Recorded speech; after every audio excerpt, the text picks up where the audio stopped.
जी नमस्कार। स्वागत है आपका मीना वाटिका ऑनलाइन क्लासेस में। आज के क्लास में हम केमिकल रिएक्शन का कुछ पार्ट शेष रह गया था।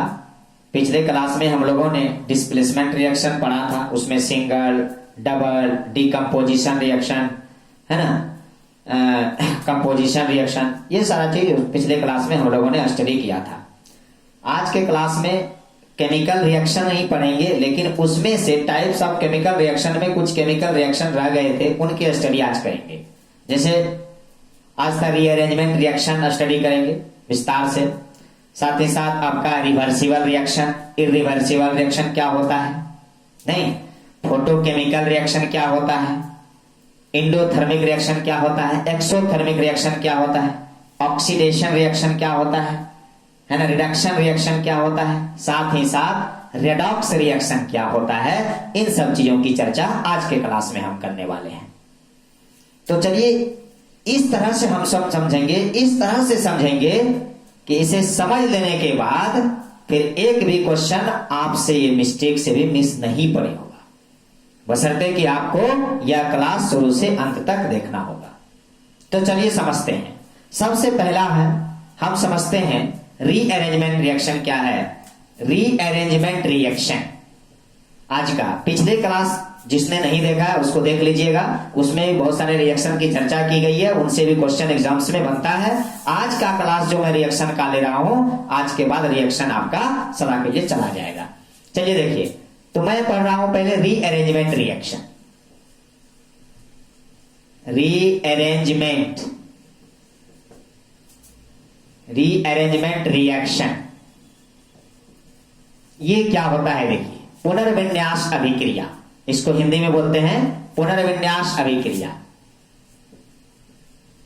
पुनर्विन्यास अभिक्रिया, ये देखते हैं क्या होता है। रीअरेंजमेंट रिएक्शन, नाम से ही समझ में आ रहा होगा कि ये रीअरेंज सिर्फ होता है, कुछ नया नहीं होता है, सिर्फ रीअरेंज किया जाता है। कहने का अर्थ है कि यह जो रिएक्शन है ना, रीअरेंजमेंट रिएक्शन अक्सर कार्बनिक यौगिकों में संपन्न होती है, ऑर्गेनिक कंपाउंड में संपन्न होती है। ऑर्गेनिक कंपाउंड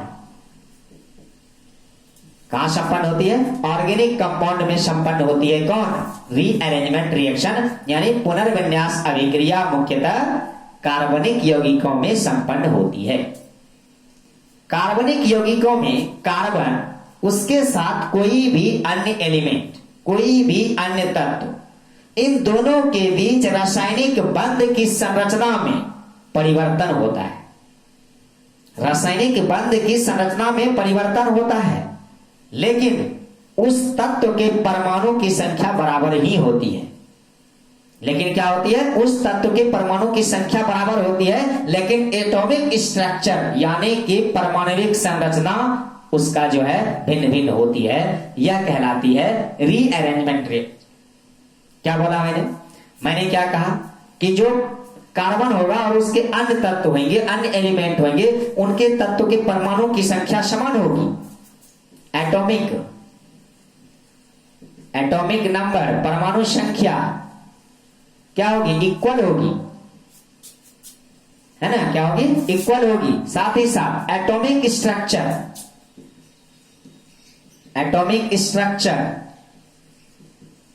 है ना, एटॉमिक स्ट्रक्चर क्या होगी? भिन्न भिन्न होगी, यानी डिफरेंट होगी। एटॉमिक स्ट्रक्चर क्या होगी? डिफरेंट होगी। और परमाणु संख्या क्या होगी? समान होगी। और यह अभिक्रिया किस पर डिपेंड करेगी? ऑर्गेनिक कंपाउंड यानी कार्बनिक यौगिकों में। यानी यह अभिक्रिया क्या होगी? कार्बनिक यौगिकों में संपन्न होती है। कार्बनिक यौगिकों में संपन्न होती है। साथ ही साथ परमाणु संख्या क्या होगी? परमाणु संख्या समान होती है, लेकिन एटॉमिक स्ट्रक्चर भिन्न भिन्न होता है। चलिए एग्जाम्पल के तौर पर हम समझते हैं रीअरेंजमेंट रिएक्शन। जैसे मान लिया जाए अमोनियम साइनेट NH4CNO, है ना, अमोनियम साइनेट NH4CNO। नहीं, जब ये रिएक्ट करता है तो बनाता है यूरिया, तो यूरिया हो जाता है NH2CO NH2। देखिए ये क्या हो गया, यहाँ NH4 कितना था, देखिए H4 था, यहाँ पे देखिए H2 और 2 4 है, N है, यहाँ सब चीज देखिए, सब चीज यहाँ उतने हैं, है ना। अब देखिए यहाँ पर 2 N है, यहाँ भी देखिए नहीं, यानी नाइट्रोजन का 2 एटम्स, हाइड्रोजन का 4 एटम्स, यहाँ भी नाइट्रोजन का 4 एटम्स, यहाँ भी ऑक्सीजन का 1, ऑक्सीजन का 1, कार्बन का 1, तो कार्बन का 1 एटम्स है। यहां पर क्या देख रहे हैं आप, एटॉमिक नंबर जो है इक्वल है, इसमें कोई परिवर्तन नहीं हुआ, लेकिन इसका जब एटॉमिक स्ट्रक्चर बनाएंगे तो एटॉमिक स्ट्रक्चर हो जाएगा इसका भिन्न भिन्न। जैसे एटॉमिक स्ट्रक्चर ये क्या है, अमोनियम साइनेट है, अमोनियम साइनेट, अमोनियम साइनेट नहीं, और ये बना क्या, अमोनिया बना, अमोनिया नहीं यूरिया बना, नहीं यूरिया का ही ना फॉर्मूला होता है NH2CO NH2, तो यूरिया बना। तो अब इसका यदि हम एटॉमिक स्ट्रक्चर खींचेंगे, इसका हम एटॉमिक स्ट्रक्चर खींचेंगे तो क्या खींचाएगा, देखिए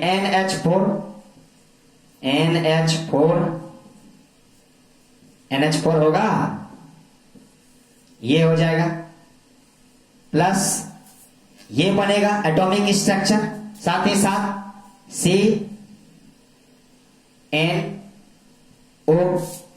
बनेगा, CNO इस तरह बनेगा, इसको खींचेंगे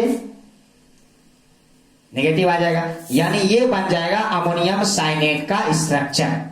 नहीं, और यूरिया का स्ट्रक्चर किस प्रकार बनाइएगा, यूरिया का स्ट्रक्चर आप किस प्रकार बनाइएगा, नहीं यहां क्या है NH2, CO बीच में आएगा और NH2 होगा,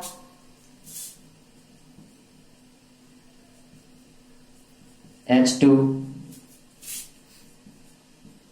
बन जाएगा। तो आप देख रहे हैं ना, इसका स्ट्रक्चर और इसका स्ट्रक्चर दोनों को देखिए, यहां पर क्या है, इसमें क्या है, दोनों का स्ट्रक्चर भिन्न भिन्न है, लेकिन एटॉमिक नंबर क्या है, समान है।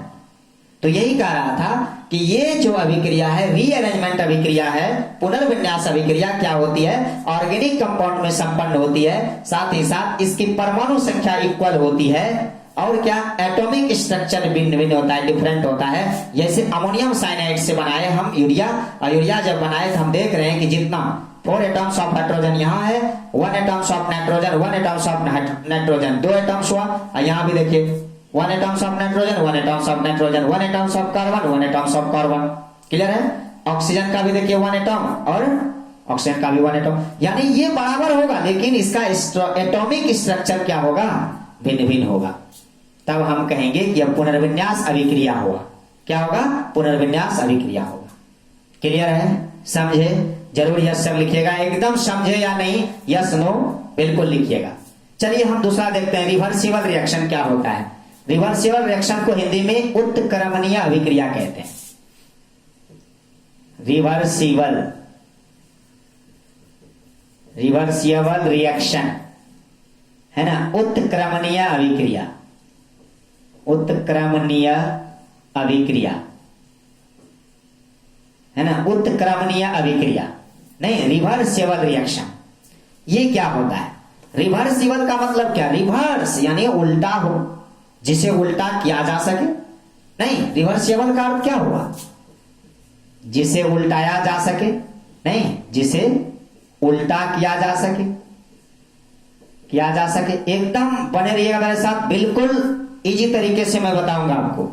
रिवर्सिबल का मतलब क्या, जिसे उल्टा सके, जिसको आप उल्टा दीजिए, नहीं रिवर्सिबल हुआ। यानी वैसी अभिक्रिया जो दोनों दिशाओं में संपन्न हो सकती है, ड्यूअल डायरेक्शन में, ड्यूअल डायरेक्शन में संपन्न हो सकती है। नहीं मतलब दोनों दिशाओं में जो संपन्न हो सकती है। दोनों दिशा कहने का मतलब क्या, जब आप रिएक्शन कराते हैं, पहले कल वाला क्लास याद कीजिए, हम आपको बताए थे कि इधर रिएक्टेंट, रिएक्टेंट्स अब बनाता है प्रोडक्ट, प्रोडक्ट। तो यही ये कह रहा है कि दोनों दिशाओं में रिएक्टेंट से प्रोडक्ट बना, तो प्रोडक्ट से रिएक्टेंट भी बनेगा, प्रोडक्ट से रिएक्टेंट भी बनेगा, यही कह रहा है। दोनों दिशा का मतलब यही हुआ, यानी कि दो रिएक्टेंट, यानी जो भाग लेता है, बताए थे आपको रासायनिक अभिक्रिया में जो भाग लेने वाले पदार्थ होते हैं वह कहलाते हैं रिएक्टेंट। जैसे कार्बन में ऑक्सीजन भाग लिए तो ये दोनों रिएक्टेंट, अब मिल करके क्या बने CO2, तो ये क्या कराया प्रोडक्ट। पिछले क्लास याद कीजिए, मैंने बताया था ना, जो भाग लेते हैं वो क्या कहलाते हैं रिएक्टेंट। तो वही कह रहे हैं कि दोनों दिशाओं में रिवर्सिबल रिएक्शन काम करता है, यानी रिएक्टेंट से प्रोडक्ट बना तो प्रोडक्ट से रिएक्टेंट भी निकाला जा सकता है, यानी अभिकारक से उत्पाद बना तो उत्पाद से अभिकारक को भी निकाला जा सकता है। समझ में आया? कहीं भी ये उत्पाद परस्पर अंतरक्रिया करके क्या बनाएगा अभिकारक, अभिकारक परस्पर अंतरक्रिया करके क्या बनाएगा उत्पाद। क्लियर है? यानी रिएक्टेंट से प्रोडक्ट, प्रोडक्ट से रिएक्टेंट बनना संभव है। चलिए समझते हैं एग्जाम्पल में, जैसे कि नाइट्रोजन के साथ आप हाइड्रोजन मिलाइए तो क्या बनेगा। नाइट्रोजन के साथ हाइड्रोजन मिलाइएगा तो अमोनिया बनेगा या नहीं? यस नो बताइए, अमोनिया बनेगा कि नहीं? बनेगा ना। तो वही कह रहा है भाई कि जब इसको मिलाए तो ये बना, जब इसको तोड़िएगा तो फिर ये बनेगा, यानी ये दोनों रिएक्टेंट कहलाएगा, क्योंकि रासायनिक अभिक्रिया में नाइट्रोजन भाग लिया, तो रासायनिक अभिक्रिया में भाग लेने वाले पदार्थ रिएक्टेंट और बनने वाले पदार्थ प्रोडक्ट। तो इससे बनाइए और इससे बन जाएगा ये, तो हम कहेंगे ये क्या कहलाएगा रिवर्सिबल रिएक्शन कराएगा। और रिवर्सिबल रिएक्शन को आधे तीर के द्वारा दर्शाया जाता है। क्लियर है? समझ रहे हैं? चलिए एक और उदाहरण लेते हैं, अमोनियम क्लोराइड का NH4Cl, ठीक है, इसको बनाते हैं। अब आप सोचिए NH4Cl एक प्रोडक्ट है, अमोनियम क्लोराइड, इसके जब अभिक्रिया कराए तो क्या बन गया, इसको जब अभिक्रिया कराए NH3+HCl बना, यानी अमोनिया प्लस हाइड्रोक्लोरिक एसिड बना। तो कहने का अर्थ है कि यदि इससे ये तैयार हो गया, इससे हम यह भी तैयार कर सकते हैं, दैट इज रिवर्सिबल रिएक्शन, यानी उल्टा भी किया जा सकता है, उल्टा करना भी पॉसिबल है। यानी अमोनियम क्लोराइड का रिएक्शन कराए, अमोनिया बना, साथ में हाइड्रोक्लोरिक एसिड बना, जब ई दोनों को कराएंगे तो फिर ई तैयार होगा, यानी ओवरऑल हम कह सकते हैं कि रिएक्टेंट यानी अभिकारक, ध्यान दीजिएगा, रिएक्टेंट यानी अभिकारक से बना उत्पाद, तो उत्पाद से क्या बनेगा अभिकारक। यदि ऐसा हो गया तो हम कहेंगे रिवर्सिबल रिएक्शन होगा। इसका जस्ट अपोजिट इररिवर्सिबल, मतलब कि रिएक्टेंट से प्रोडक्ट तो बन जाएगा लेकिन प्रोडक्ट से रिएक्टेंट नहीं बनेगा, अभिकारक से उत्पाद बनेगा लेकिन उत्पाद से अभिकारक नहीं बनेगा, तो हम कहेंगे इररिवर्सिबल रिएक्शन हुआ। बात समझ में आई? क्या कहिएगा? इररिवर्सिबल रिएक्शन कहिएगा। Number 3 irreversible reaction. कोई दिक्कत? ये था उत्क्रमणीय अभिक्रिया, तो ये कराएगा अनुत्क्रमणीय अभिक्रिया। अनुत्क्रमणीय अभिक्रिया, इसमें क्या होगा, रिएक्टेंट से प्रोडक्ट बनना संभव है। इसमें क्या है, रिएक्टेंट से प्रोडक्ट तो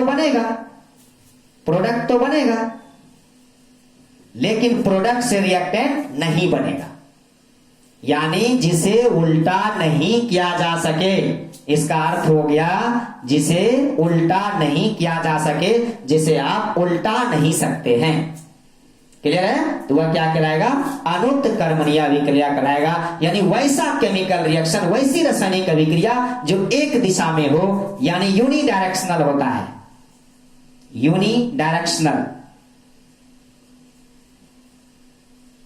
यूनिडायरेक्शनल मतलब एक दिशीय होती है नहीं, और ये क्या था, डुअल डायरेक्शन में, दोनों दिशाओं में होती थी, और ये क्या है, यूनिडायरेक्शनल यानी एक ही दिशा में होगी, हम कहेंगे अनुत्क्रमणीय अभिक्रिया हुआ। यानी इसमें अभिकारक परस्पर अंतःक्रिया करेगा और उत्पाद का निर्माण करेगा, लेकिन उत्पाद फिर से अभिक्रिया करके रिएक्टेंट यानी अभिकारक नहीं बना सकते। जैसे सोडियम को जल से अभिक्रिया कराएंगे तो सोडियम हाइड्रोक्साइड बनेगा, साथ में हाइड्रोजन निकलेगा। जैसे ये देखिए, इसको मिटाते हैं, देखिए जैसे सोडियम को जल से अभिक्रिया कराइए तो बनेगा सोडियम हाइड्रोक्साइड, साथ में क्या निकलेगा? हाइड्रोजन। देखिए नहीं निकलेगा, साथ में क्या निकलेगा? हाइड्रोजन। क्या ये बैलेंस है? बैलेंस है? यहाँ NaOH H, देखिए बैलेंस है? बैलेंस नहीं है। तो बैलेंस तो करने के लिए पिछले एग्जाम, पीछे वाले एग्जाम में आता था, जैसे 2 Na यहाँ लेते हैं, यहाँ 2 लेना होगा, तब ऑक्सीजन हो गया 2, हाइड्रोजन हो गया 2, 2 2 4, और यहाँ पर 2 है, तो यहाँ पर जब गुना कर देंगे तो क्या हो जाएगा? फुलफिल हो गया। यानी हम क्या कहेंगे? ये बैलेंस हुआ, यानी ये इक्वेशन बैलेंस हो गया, संतुलित हो गया। तो कहने का मतलब है कि जब सोडियम के साथ जल अभिक्रिया किया तो हमें सोडियम हाइड्रोक्साइड और हाइड्रोजन प्राप्त हुआ, और इधर से फिर ये प्राप्त नहीं होगा, यानी इसे उल्टा करना संभव नहीं है। यह अभिक्रिया यूनिडायरेक्शनल होती है, एक दिशीय होती है, तो यह कहलाती है अनुत्क्रमणीय अभिक्रिया। क्लियर है? क्या कहलाती है? अनुत्क्रमणीय अभिक्रिया। जैसे और भी उदाहरण ले सकते हैं, जैसे मीथेन के साथ ऑक्सीजन देते हैं, CH4 में ऑक्सीजन से अभिक्रिया कराते हैं, तो क्या बनेगा? CH4 में ऑक्सीजन के साथ अभिक्रिया बनाएंगे तो CO2 निकलेगा गैस, साथ में क्या निकलेगा? जल, H2O निकलेगा? नहीं। अब देख लेते हैं कि संतुलित है कि नहीं। H4 है, यहाँ H2 है, नहीं है, 2 से मल्टीपल कर देंगे, H4 हो गया।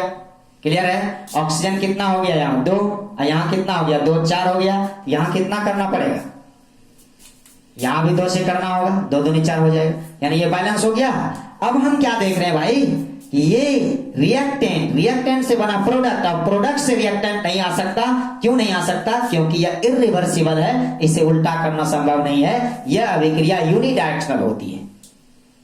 समझ में आया? जिसे उल्टा किया जा सके, जो डुअल डायरेक्शन में हो, वह कहलाता है उत्क्रमणीय अभिक्रिया, और जो एक ही दिशा में हो, जिसे उल्टा किया जाना संभव नहीं है, वह क्या कहलाता है? अनुत्क्रमणीय अभिक्रिया। क्या कहलाती है? अनुत्क्रमणीय अभिक्रिया। समझ में आ रहा है? समझ में आ रहा है? तो चलिए समझते हैं प्रकाश रासायनिक अभिक्रिया, यानी फोटोकेमिकल रिएक्शन क्या है। फोटोकेमिकल रिएक्शन मतलब प्रकाश रासायनिक अभिक्रिया, यानी वैसी रासायनिक अभिक्रिया, वैसी केमिकल रिएक्शन जो सूर्य के प्रकाश की उपस्थिति में संपन्न हो। नहीं, जहां पर सूर्य की प्रकाश की उपस्थिति हो और वहां पर वह अभिक्रिया की जा रही हो, तब वह क्या कहलाएगा? प्रकाश रासायनिक अभिक्रिया, यानी फोटोकेमिकल रिएक्शन कहलाएगा। इस अभिक्रिया में क्या होगा? फोटोकेमिकल रिएक्शन में क्या होगा? प्रकाश ऊर्जा का अवशोषण होगा। प्रकाश ऊर्जा का क्या होगा? अवशोषण होगा। जैसे प्रकाश संश्लेषण का नाम सुने होंगे, फोटोसिंथेसिस का नाम सुने होंगे। कैसे करता है? उसमें वायुमंडल से कार्बन डाइऑक्साइड लेता है और नीचे जमीन से जल लेता है, और दोनों मिलाकर के किसका निर्माण करता है? ग्लूकोज का करता है। ग्लूकोज का निर्माण करता है। याद कीजिए, ग्लूकोज का निर्माण करता है, साथ में क्या करता है? जल और ऑक्सीजन को बाहर कर देता है। जल बनाता है, साथ में ऑक्सीजन, साथ में ऑक्सीजन।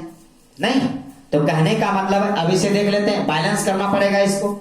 C6H12 है, H12 है, नहीं, तो इसको करना पड़ेगा बैलेंस। अब बैलेंस किस प्रकार करेंगे? देख लीजिए, यहां कार्बन 6 है, यहां कार्बन 1 है, 6 से मल्टीपल कर देंगे, क्लियर हो गया। ऑक्सीजन कितना हो गया? ऑक्सीजन का हो गया 12 एटम्स, 12 गो। तो यहां पर देखिए 12 2 14 गो हो गया है यहां, नहीं, यहां पर देखिए 6, यहां पर मात्र 2 ही है। तब इसको क्या करेंगे? तब इसको क्या करेंगे? यहां पर देखिए 12 2 14, नहीं, हाइड्रोजन। तो इसको बराबर करने के लिए क्या करिएगा? देखिए ऑक्सीजन कितना है? 6 दूनी 12 1 13, इधर हो गया 2, 6 2 8 1 9, नहीं, तब और दिमाग लगाना होगा, थोड़ा सा इसको बैलेंस करना पड़ेगा। नहीं, ढंग से तो बैलेंस करिएगा। कितना करिएगा? मान लिया जाए यदि हम इसको 12 लेते हैं तो 12 दूनी 24, ठीक है, तो H12 हो गया, इसके साथ भी 12 ले लेते हैं। देखिए हाइड्रोजन का हो गया 24, नहीं, 6 दूनी 12, अब 12 24 हो गया। ऑक्सीजन देखिए कितना हो गया? 6 एटम्स, यहां देखिए कितना है? 12 और 6 दूनी 12 24 है। इसका मतलब है कि क्या करना पड़ेगा? फिर ऑक्सीजन को भी लेना पड़ेगा, ले लें, यानी ओवरऑल क्या हो गया? ये बैलेंस हो गया। जब बैलेंस हो गया तो हम यहाँ पर क्या देख रहे हैं कि फोटो, यहाँ पर क्या है, फोटो केमिकल रिएक्शन क्या कहता है, कार्बन हुआ वायुमंडल से, कार्बन डाइऑक्साइड वायुमंडल से लिया, जल लिया जल से, और बाकी ये क्या हुआ, सूर्य की प्रकाश की उपस्थिति में, यहां पर सूर्य प्रकाश, साथ में क्या, क्लोरोफिल, क्लोरोफिल, साथ में क्या, क्लोरोफिल, और मिलकर के क्या बना दिया, ग्लूकोज का निर्माण किया। याद कीजिए, प्रकाश संश्लेषण का मैं बात कर रहा हूं, ग्लूकोज का, ये जल, और साथ में इधर ऑक्सीजन। नहीं, तो कहने का अर्थ है कि प्रकाश रासायनिक अभिक्रिया का सबसे अच्छा उदाहरण प्रकाश संश्लेषण है। नहीं, जो सूर्य की प्रकाश की उपस्थिति यानी क्लोरोफिल तथा क्लोरोफिल की उपस्थिति में वह ग्लूकोज का निर्माण करता है, पौधे अपना भोजन तैयार करते हैं। क्लियर है? तो ये है क्या, फोटोकेमिकल रिएक्शन, यानी यह अभिक्रिया सूर्य की प्रकाश की उपस्थिति में संपन्न होती है। आप सभी जानते हैं कि पौधे भोजन सूर्य की प्रकाश की उपस्थिति में बनाते हैं। यदि सूर्य की प्रकाश उपस्थित नहीं रहे तो फिर इनका भोजन बनना संभव नहीं हो पाता है। नहीं, तो वही क्या जा रहा है, यहाँ कार्बन डाइऑक्साइड लिया वायुमंडल से, जल लिया जल से, और दोनों मिला करके अभिक्रिया किया सूर्य के प्रकाश की उपस्थिति में, क्लोरोफिल की उपस्थिति में, तो बनाया ग्लूकोज। इस तरह यानी प्रकाश संश्लेषण की क्रिया पौधे करते हैं। नेक्स्ट हम लोग पढ़ते हैं, इससे क्वेश्चन कई बार एग्जाम में आ चुका है, उष्मा शोषी अभिक्रिया और उष्मा क्षेपी अभिक्रिया। ये दोनों से क्वेश्चन एग्जाम में पूछा जाता है, उदाहरण दे दिया जाता है, डायरेक्ट पूछ लिया जाता है कि यह उष्मा क्षेपी है या उष्मा शोषी है। नहीं, तो चलिए समझते हैं कि उष्मा शोषी यानी एंडोथर्मिक रिएक्शन, एंडोथर्मिक रिएक्शन क्या है, यानी उष्मा शोषी, उष्मा शोषी अभिक्रिया क्या है। एंडोथर्मिक रिएक्शन क्या कहता है, ऊर्जा का अवशोषण करता है, यानी एब्जॉर्प्शन ऑफ एनर्जी, यानी जहां ऊर्जा का अवशोषण हो रहा है हम कहेंगे वहां उष्मा शोषी अभिक्रिया हुआ, यानी उष्मा का शोषण जहां होगा वहां उष्मा शोषी अभिक्रिया होगा, यानी हम कहेंगे एब्जॉर्प्शन ऑफ एनर्जी हुआ।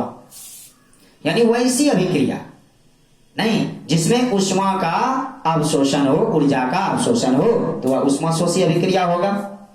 इसी में एक होता है एक्सोथर्मिक, नहीं exothermic reaction, exothermic reaction.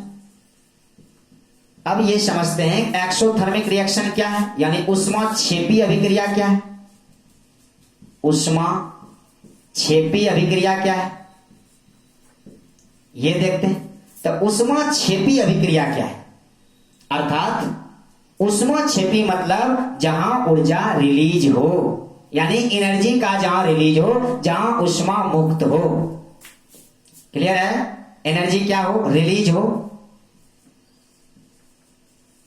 Energy release करे, है ना, एनर्जी क्या करे, रिलीज करे,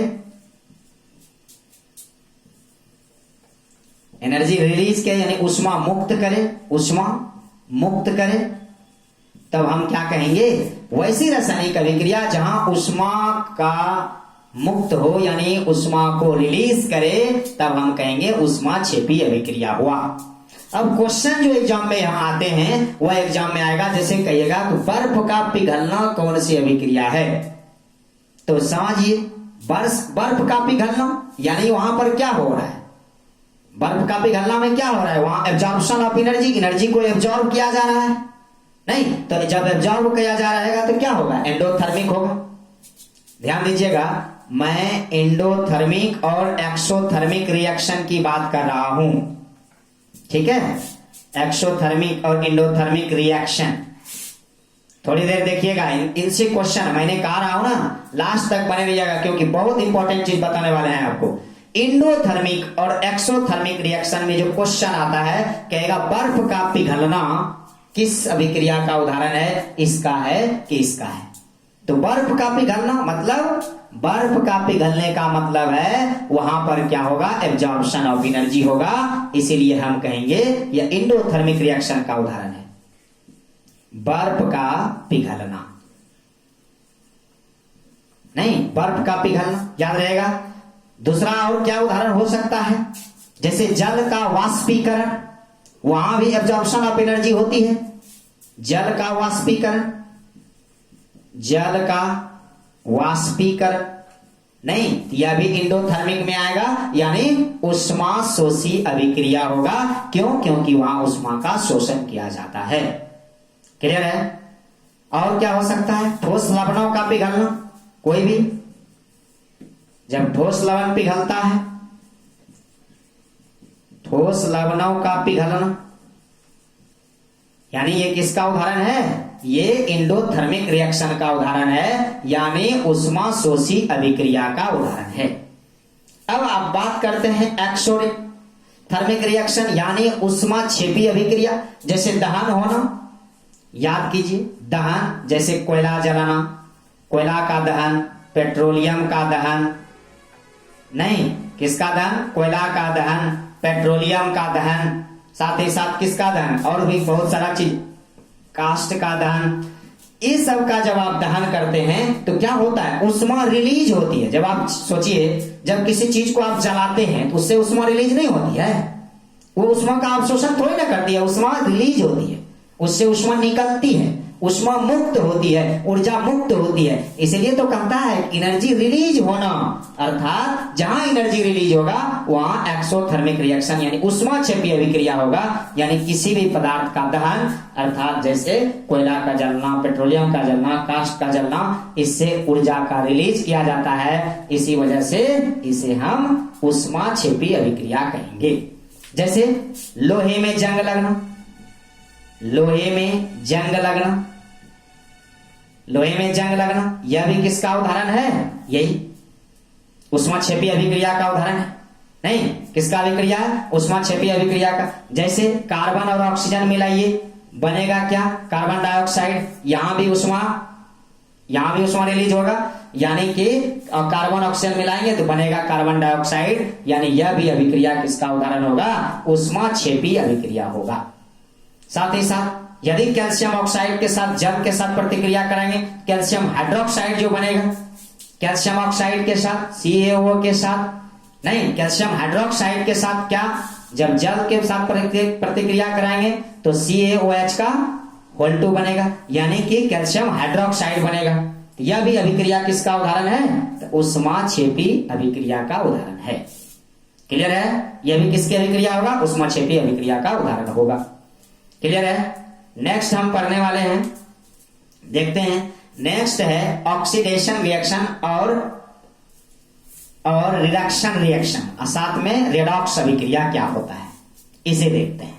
देखिए इजी है, बस बिल्कुल इसे समझते चलेंगे, चीजों को बिल्कुल इजी लगेगा आपको, कोई खास है नहीं, बस थोड़ा सा समझना है। चलिए समझते हैं। तो ऑक्सीडेशन रिएक्शन क्या होता है? ऑक्सीडेशन रिएक्शन क्या होता है? यानी ऑक्सीडेशन रिएक्शन यानी उपचयन अभिक्रिया, नहीं, कौन सी? उपचयन अभिक्रिया क्या होता है? यानी वैसी अभिक्रिया जिसमें किसी पदार्थ की ऑक्सीजन की संख्या में वृद्धि हो जाए और इलेक्ट्रॉन का ह्रास हो। मैंने पहले क्या बताया? ऑक्सीजन का वृद्धि और क्या? इलेक्ट्रॉन का ह्रास, तब हम क्या कहेंगे? ऑक्सीडेशन अभिक्रिया हुआ। क्लियर? क्या कहेंगे? ऑक्सीडेशन अभिक्रिया हुआ। इसी में यदि हम कह दें कि ऑक्सीजन का, देखिए रिडक्शन, यहां लेते हैं रिडक्शन, रिडक्शन रिएक्शन क्या है ना? रिडक्शन क्या है? ये होता है अपचयन, ये होता है अपचयन अभिक्रिया।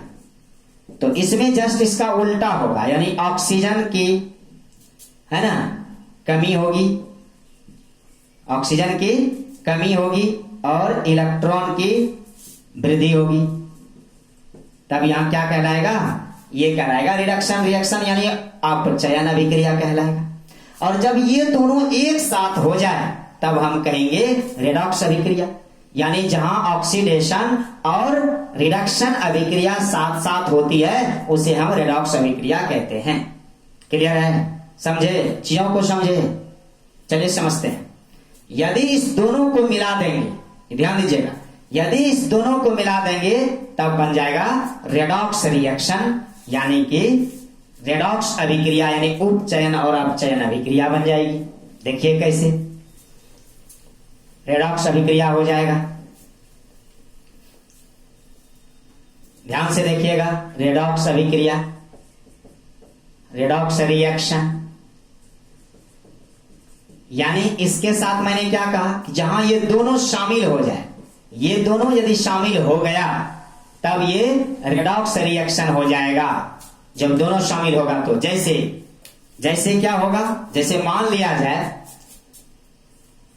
Cuprous oxide CuO cuprous oxide के साथ हाइड्रोजन रिएक्ट करेगा तो क्या बनाएगा, याद कीजिए, यानी कॉपर के साथ जल बनाएगा। हम यहां पर क्या देख रहे हैं, ये क्या था, ऑक्सीजन, यहां से ऑक्सीजन क्या हो गया, देखिए इससे चला गया, यानी ऑक्सीजन का क्या हुआ, ह्रास हुआ, यानी ऑक्सीजन की कमी हुई। जब ऑक्सीजन का कमी हुआ तो हम कह सकते हैं यहां पर कॉपर का क्या हुआ, रिडक्शन हुआ, यानी ये जो कॉपर है इसका क्या हुआ, रिडक्शन